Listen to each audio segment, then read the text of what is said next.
So I would say if you can get that support early on, so you're not as stretched thin, then that's really, really helpful. You'll be able to navigate and grow, not faster, but in a more stable way.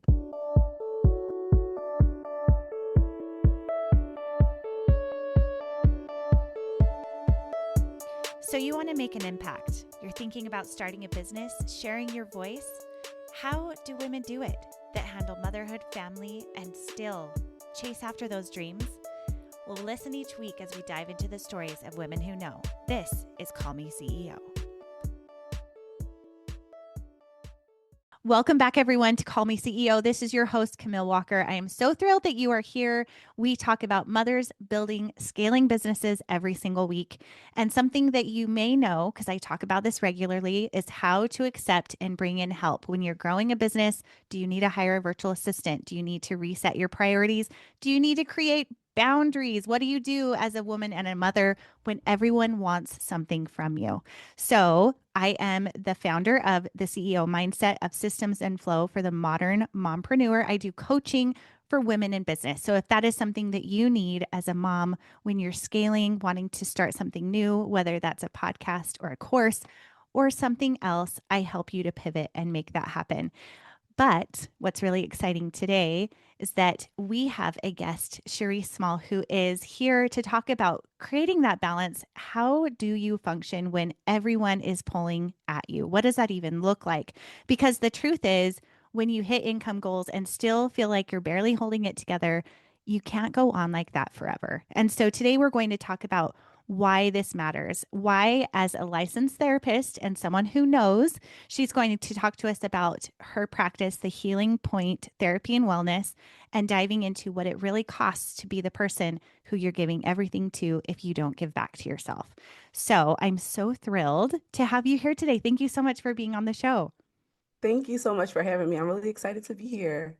Yeah. Super So excited. you in 2020 made a big shift, a big change to what you were doing. Tell our audience a little bit more about you, how you decided to open the practice, and what your path started out with.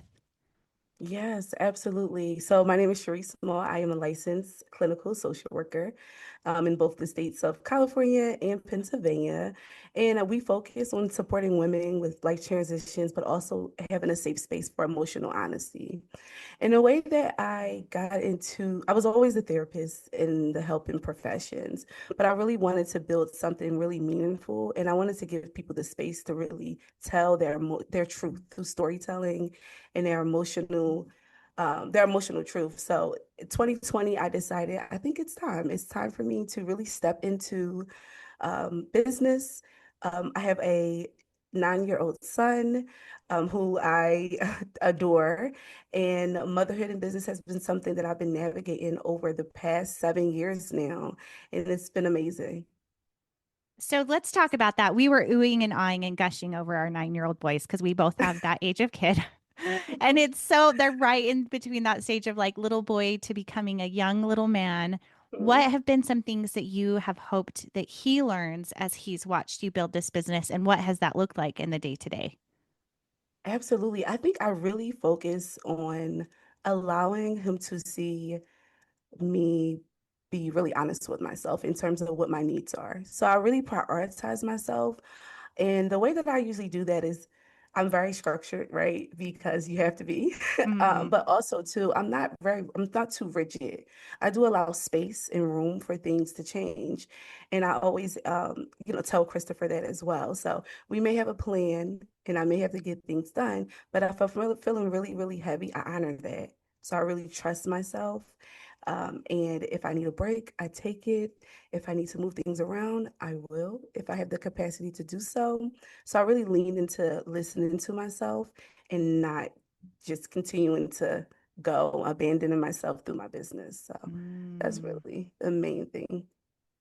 amen. I feel like as a mom, Hmm. it's just like you said, you have to create a plan so You things do. get done, but you have to be willing to be flexible because motherhood comes with so many unknowns and a lot of things we don't even plan for, whether it's a sickness, a broken arm, or, a class, whatever, a parent teacher conference. What are some boundaries that you've put around the place of building this business, but still having that flexibility that's allowed you to do that? Absolutely. So some boundaries that I have in place, I'm really big on my time, right? Because, when we are navigating little ones, it's like, and you look up and it's like, oh my goodness, is it 3 o'clock already? But so time boundaries is something that's really big for me. So if I'm completing an assignment or working on notes or a project, I really honor, hey, it's now 2:30. I said I will work on this for 35 minutes and we're going to put it down and step away. If I need to revisit it, maybe I'll see um, where can I fit it back into my schedule. But I really honor that time because I enjoy spending time with my son as well. So I would say time management boundaries and also the emotional boundaries as well. I love all of my clients. I pour into them so much, but when my emergency hours are not active, they're just not active at the moment, and I will, direct them to a safe space if something is going on and if they need additional support. So I really put those guardrails in place in terms of time and my emotional boundaries as well. That's smart. In fact, I thought when I looked into going into therapy, I thought, gosh, how can I do that? But then not bring it home with me, like having Mhm. the emotions of other people really affect how I'm feeling. What is Mhm. a tool that you've learned? I'm just curious with that because I feel like that applies even as moms, where if our Yeah. kids are having a bad day, or if they don't get picked for the team, or if their friends are bullying them, or whatever the thing is, it's hard not to internalize that, especially for our children. What are some tools or ways that we can help safeguard our own emotional wellness in that way? Absolutely. I reflect a lot. So before I react or move, I take a moment, like a true Hmm. pause, and go, okay, where is this coming from? Like, is it something that I can actually control, or manage or support right now? And then I'm able to move forward. So I ask myself a few questions, like, how can I best support this without me kind of getting tangled in this, right? Hmm. And then I'll take a few minutes. I always take a moment. So no one gets an immediate reply from me. And even sometimes with my son, if he's having difficulty expressing his feelings and emotions, I take a moment too, and then I try to approach him and say, hey, what is it that you need? How can I support you? Same way with my clients as well. I assess myself first because I think that's when I show up the best and I'm able to give the best support is when I'm actually slowing down myself, then responding to them. So I would say ask yourself those, questions. Be honest with where you are in that day, that moment, that time, and then we can figure out how to respond and react. I love that you just said this because just yesterday, my friend and I have a second podcast called 5 Minute Meditations for Kids. Oh, I love And that. we recorded a video yesterday of what to do when my kid melts down. And the Mhm. very first thing we talked about is a lot of times, if not always, like you just said, it's checking in with your own emotions first because we can't handle their big emotions and You help them can't. regulate if we ourselves are not regulated, right? So it was Absolutely. that check in with yourself, even if you need to take a beat away from it just so you can recenter and then go into the situation. What I'm curious as a Mhm, licensed therapist, what would you suggest? I mean, it's probably similar, but maybe you have a little more insight mhm. of when your child's having a breakdown in, let's say, in a public place. What would be a good response for that? Yeah, depending on where we're at, sometimes if you just let it happen a little bit, you Hmm. just kind of let it you know, let it finish itself out. Like, you Yeah. kind of let it go through. And if I need to possibly remove him and remove him from the environment, because sometimes they're overstimulated, right? That can increase to Right. the tantrum or the frustration. And then we may go to an isolated space and talk and still give him room to feel how he needs to feel. But then eventually we're coming to some sort of conversation piece. What do you need? And then if we need to maybe leave the store at the moment, this is not a good time for us to shop, then maybe we have to drop you off and I'll come back, just figuring out ways. But the first thing I would do is let it happen. I mean, we can't stop um a kid or even just ourselves from feeling how we need to feel. I'm really big on feeling your emotions. Hmm. I'm a true believer in taking the time to feel what you need to feel, and then we can move forward. So I approach that the same way in my business and with Christopher as well.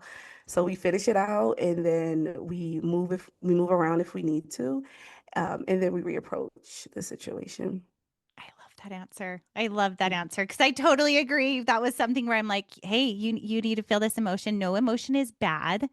We It's want not, to you know. process everything, but we need to Mhm. give our body that time and space. So that's wonderful. Now, let's talk a little bit with scaling your business because that was probably something that was scary for you to go out on your own and you decided to do that in 2020. Was that because that you lost your job or your practice dissolved in some way or tell me about that timeline. What was it about that year for you?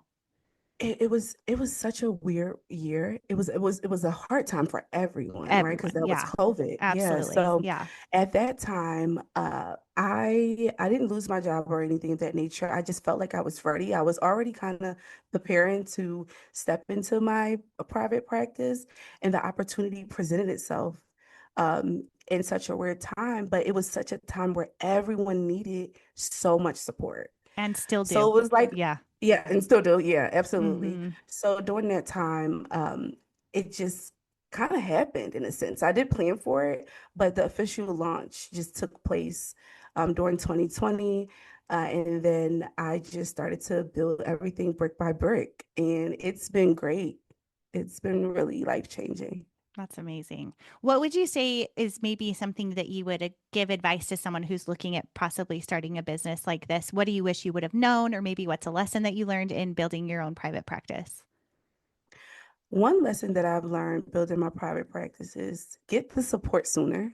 I think I started out with quite a few clients, and I never really realized how much in the back end of building your business, all of the work that you need done.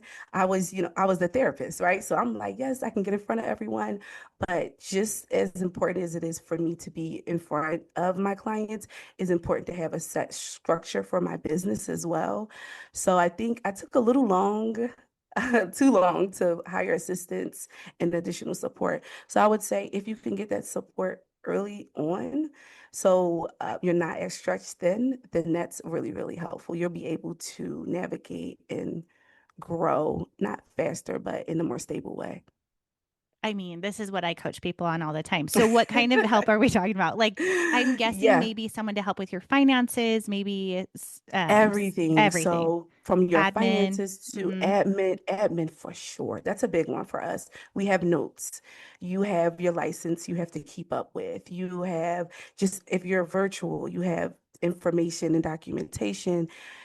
So it's, I think, a little bit of everything. You don't have to start out with everything, but I thought I could just come in and have a few Excel sheets and track all the things for myself, but it was very difficult. So from admin to even a virtual assistant, if Hmm. you can have one for just a few hours, it can be life-changing. Yeah. Yeah. Yes, yes, you're speaking my language. Are there any specific like apps or things that you've used that have helped streamline some of your business, like with appointment taking or billing or different things like that?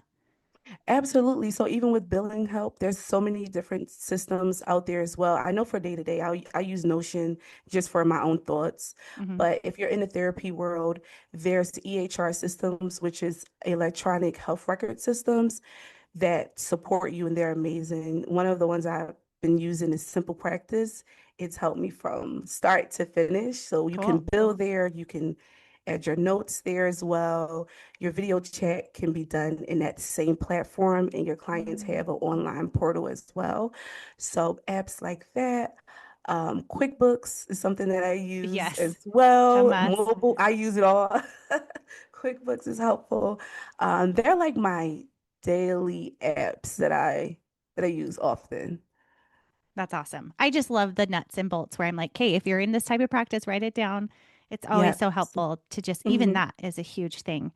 Let's talk about your book. So you have a book when you're the one everyone leans on, and this is about overfunctioning and how that shows up for business owners and mothers.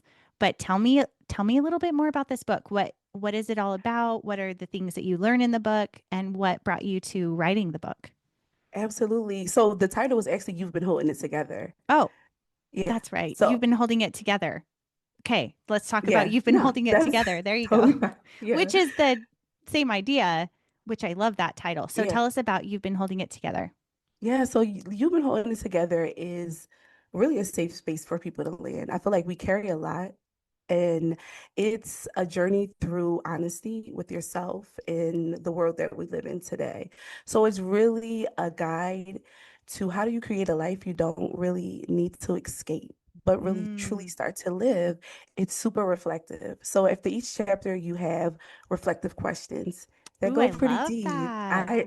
I love a good exercise. So I do too. it gives you space and gives you room as well. So you're not just left with, feeling heavy, but actually tools that you can utilize. And it's some of my story because I've been through it.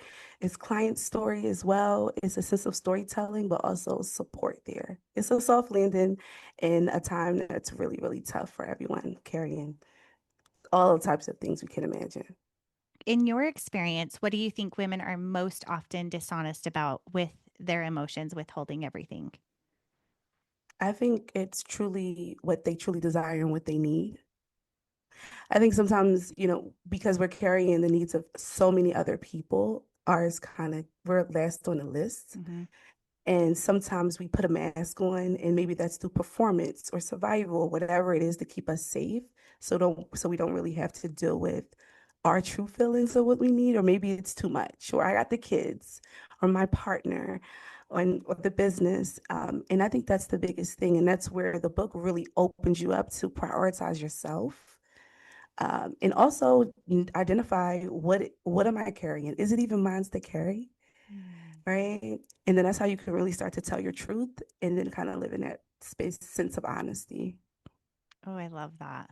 And so relatable for us Mhm. as women because others' needs are so loud, where it's like always in our Absolutely. ear. We're being peppered with questions and to dos and fires to put out. And yeah, we just get put down on that list. Do you, Hmm. as you've helped people through this work and identifying maybe buried emotions, what has been a good practice or a good starting point question that has helped people to open up? Assuming, let's say they don't have your book yet, but they're just listening Hmm. now, what is a good first step or first question that they could start with? I would say the question that I always ask myself every so often, am I truly living a life that honors where I am and who I am today? Hmm. So I ask myself that question because we grow so much. Life changes so much. So, I mean, 3 months from now, I may need something else. So am I actually living in what I need now, or am do I need more additional support? So I think that's one of the first questions. But before we ask ourselves the questions, I always recommend really having the time to pause. So I always say is power in the pause. Because when you're able to truly pause, and I'm not talking about multitasking or social media, then pause, or get the kids together, then pause, to do the report, then pause, but really scheduling time to, one, silence to listen to yourself, and then you can start to ask those questions and really get the true answer. Hmm. Yeah. Can you give me an example from your own life or someone Mhm. that you've helped walk through the pause or what that looked like in transforming their life or your life, whichever? Yeah. Yeah. I would even say for myself, when I was going through a really, really difficult time, on the outside, everything was happening. I was like thriving. People thought it was amazing, but inside, internally, I knew everything was off. I was not in alignment with myself or my life at that time. And what helped me was nature really helps me a lot. Hmm. So I would go outside into the deck that we had, and I just would just stop and just take a few deep breaths and ask myself, Cherise, what are we feeling? Like, what do we need? And in that moment, I realized I was performing nonstop at one point in my life, and nothing really made sense. So I think whether it's finding a safe space in your home, or if you enjoy nature, if you have a friend that's a safe space, but really somewhere where you feel like your nervous system is calm and you can really think, is a great way to kind of start that out. And that's how I started. That was just Mm. a simple moment out on my deck, and I just had to slow things down. And I that's how I love was able to that. become a little bit of honesty with myself. Yeah, because it's not that you needed any specific practice or thing to like get No. started. that was the beginning of it. And I'm sure you That got was even deeper, but to make mhm. yourself a priority with that time. That's the number one thing. And I think sometimes we think making ourselves a priority, but the time has to be a full day or like a very Mm, long time. I always tell my clients and the people that I support, we can start with 5 minutes, 2 minutes, right? Like we can work our way up. The whole point is to begin the process. It's so every time you take that pause, the you'll get clearer more and more. You'll start to hear yourself more. The voice gets louder. Like, okay, I can really tell this is what I need. So mm. even in small moments, take the small moments as well. They count. I like that. It makes me think of when we want to establish a relationship with someone that we love, whether it's a friend or a Hmm. sibling or a parent or our partner, whomever, we are more attuned to them the more time we spend with them. And why would it not be the same for ourselves? And I think, like you said, it's paying attention to what are my thoughts? What are my emotions? What am I feeling in this moment? And that takes time. And it's It's developing that relationship with yourself that mhm. is so worthy of the time. And it doesn't have to be this huge, like, I need a spa day or Right. It like doesn't a have whole to day be. or like I need to go somewhere new. No, it can Hmm. be out on your deck and Hmm. listening to the birds and Yep. thinking, what are my thoughts? Yeah. What am I feeling? What do I need in that moment? Mm, Hmm. I Absolutely. like that. What would you say to the CEO moms that are listening that that think to themselves, it's easier if I just do it myself? Because I think a lot of us get into that, whether it's like with our business, our home, or things that need to get done. What would your advice be to her? I would say, uh, don't confuse like over functioning with leadership and being a CEO mom. Like you don't have to over function in order to show up as the CEO. And what I mean by over functioning is that you have to trust yourself because when you start to build systems and get support, that's basically building that self trust, right? And if we look at it in that lens versus, oh, I have to get everything done, um, that you then give yourself permission to hire or get support or become honest with yourself and take a break. So I think the number one thing is you don't have to exhaust yourself to prove that you're capable of being a CEO mom. Um, Actually, doing the opposite really shows that you are the CEO mom. So taking the breaks, building the systems and the support really shows that you you're able to navigate those things better with the grace and alignment. I like that. And I think it's interesting considering what a man considers what a CEO looks like and perhaps It's what a a little woman different. does and how that can be so different It of can what be, we would yeah. expect of ourselves, right? It's a lot more intense. It So, is way more intense. yeah, in your book, you talk about performing wellness. Can you Hmm. tell me what that means? Performing wellness, kind of like what we talked about, like, oh, it has to be a spy day, or I have to try something new, or it has to be with my girlfriends. Like, no, wellness can be shaped in so many different ways. It depends on what works for you.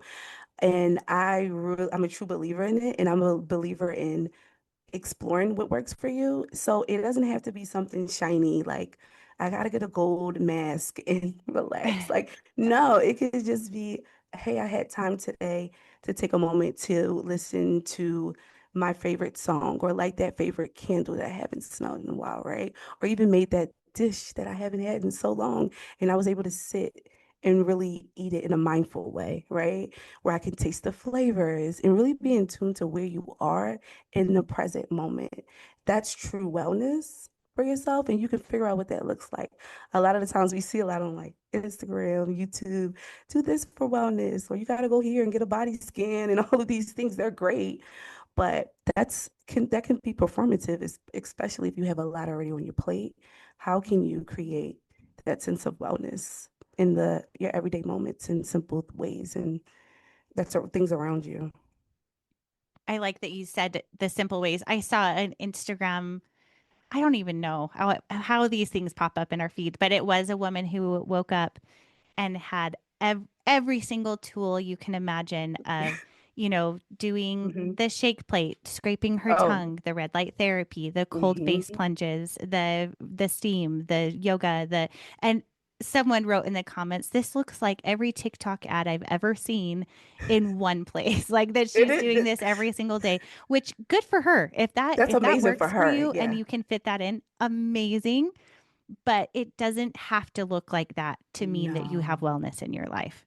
No, it does not. And I'm going to be honest with the day to day as a mom, that's pretty difficult to do on a Hmm. consistent basis, Every right? So single what day. we Yeah. want, yeah, every day, what we want is something that you can maybe potentially do every day, even if it's just a few minutes, right? We don't want to have to wait to give ourselves that wellness and that support is what I try to emphasize. Yeah. Ooh, I love that. Mhm. Okay. I have some rapid fire questions for you. And I Okay. did not warn her. So if she needs a minute, it's fine. Sorry. Okay. No worries. What is one boundary you hold fiercely? One boundary that I hold fiercely is I will not answer the phone if I am not in the mood to talk. Mm. I will not. I'm sorry if I am in a mood where it's just like Cherise cannot open her mouth today, I'm not answering the phone. I will put my phone away. It will be away for hours. I'll let everybody know like, hey, I'm good, like everything's fine. But I just need to kind of not disconnect, but just kind of sit with myself. Decompress. Decompress. That's how That I makes so much decompress. sense as a therapist though, because it's like your mind and your ability to like retrieve information and give back in that volley of Yes. emotional, that makes a lot of sense. And that's Yeah. fantastic that you do that for yourself Yes. because as a caregiver, especially being Hmm. someone who loves to help people through talking, that would be Hmm. hard naturally Yeah. to do that. So I'm proud of you. That's awesome. It's hard. It is definitely hard, but yeah, it's hard. Yeah. That's But it is, great. I hold it. I was talking to my daughter the other day and I was saying to her, you are growing up in a time where, as kids, we had a phone we were sharing that there was a barrier of your mom answering the phone or your sibling Hmm. answering the phone. And it was almost like this, I don't even know, like a boundary to you where you just Hmm. weren't available all the time. If you Right. called or Yeah. a You friend just, called, it was like there's a physical boundary. If someone else is going to right. pick up the phone, can you come to the phone? Do you want to come to the phone? Are you even here? Or, And then we could decide, oh, I'll call them back later, or I'll do this or that. hmm, But now that we all have phones and people can text us or call us anytime, anytime. It's it's like they always have access. yes, it's like I need to respond immediately, or she'll be mad at me, or Hmm. I need to respond to this or that. And Yeah. that's something I'm trying to teach her is that it's okay to not respond immediately. In fact, Yes. with teenagers, it's a good idea not to respond immediately with a Right. lot of It's texts, really right? good. Yes. So that's a boundary that I think my kids and everyone Mhm. going forward, even for us as adults, to create that boundary Yes. of I'm not available right now, and that's perfectly okay. So I love that. Absolutely. Okay, Hmm. next one. What's one lie high achieving moms believe? One lie that high achieving moms believe. Mm. One lie that high achieving moms believe is that they have to keep performing, like they have to keep going, we have to finish everything on the list. Like there's no Mm, room for error or rest because it just got to get done. Like it's beyond me. I have to get it done. So I think that's one big lie because we're so high achieving and we're like, I got to get it done. Let me get it done. So yeah, I think that's one rule that they believe. Yeah. I agree. I agree. A belief about success you have had to unlearn. Mhm. A belief about success that I had to unlearn is you should take every opportunity or you're going to miss something. Like or you're going to Mm, miss. So I used to think that a lot. Like let's go. You gotta get going. If it's presented itself and they're asking you to do it and it could potentially help you do it. And I had to unlearn that fast because I started to take on things that wasn't in alignment with me. And now that I'm really in tune with how I feel and what I need, I look at things more so like, is it in alignment versus, oh, I need to take the opportunity because it presented itself. yeah. I love that. I feel like there is a certain time in our lives, especially when we're developing something new or we're Mhm. younger or it's a new business where it's like yes to everything. Like I'm building Everything, this, yes to everything. everything. And I think it's okay to have seasons like that. And then Yes. to get to a point where you're like, actually, no, now I can be more choosy and not Mhm. apologetic about it. And I Yeah. think that that does happen down the road. It does. Unfortunately, It like happens. It happens you down have the to road. learn That's it. true. Yeah, for sure. Hmm. I like that. Okay. A tool you use when you feel emotionally overwhelmed. When I feel emotionally overwhelmed, it's such a simple tool. I run a really, really hot bath, both bath. Mm, If I'm overwhelmed, you'll find me in the bathroom I like soaking. it. I love a good candlelit bath time, and that is the first thing that I'm doing if I have Smart. access to. Love it. Love it. Mhm. What does alignment mean to you right now? Right now, right now, alignment means to me supporting the individuals that needs to hear my message. I think that's an alignment, connecting with those who need the support based off of what I'm trying to put into the world right now, Yeah. into the And you're doing space. it. You're doing it. If there's a woman listening right now who feels like she's barely holding it together, what would you say directly to her? I would say that you're already doing enough. You do not have to validate yourself through how many things you're getting done in a day. You deserve the time, honor your true self, and don't forget to take time to really listen to what you need. Awesome. Awesome. Awesome. Please tell our listeners where they can connect with you and find your book and follow you on social. Absolutely. Yes. So I am on Instagram at Therapy with Cherise. My website is releasetoheal.com. And that's where you can find my book waitlist. Also, when you sign up for the book waitlist, you'll get resources, journal prompts, self-care tips, a whole little pretty package of mental health resources. And that waitlist is releasetoheal.com/book waitlist. Oh, that's awesome. And when is it coming out? What's the date? May 20th is the May release 20th. date, but pre-orders will open March 20th.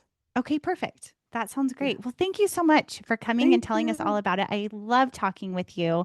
This was And really fun. yeah, I'm so glad. Yay. We'll do it again.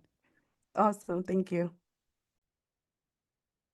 What a powerful conversation. I love talking with Cherie so much. And here's the thing, you do not need more of who you are right now. It is so much about creating systems and creating boundaries for yourself so that it is not all on your shoulders. That's something that I help women in my coaching with all of the time, where I help them find the systems, I help them find the people.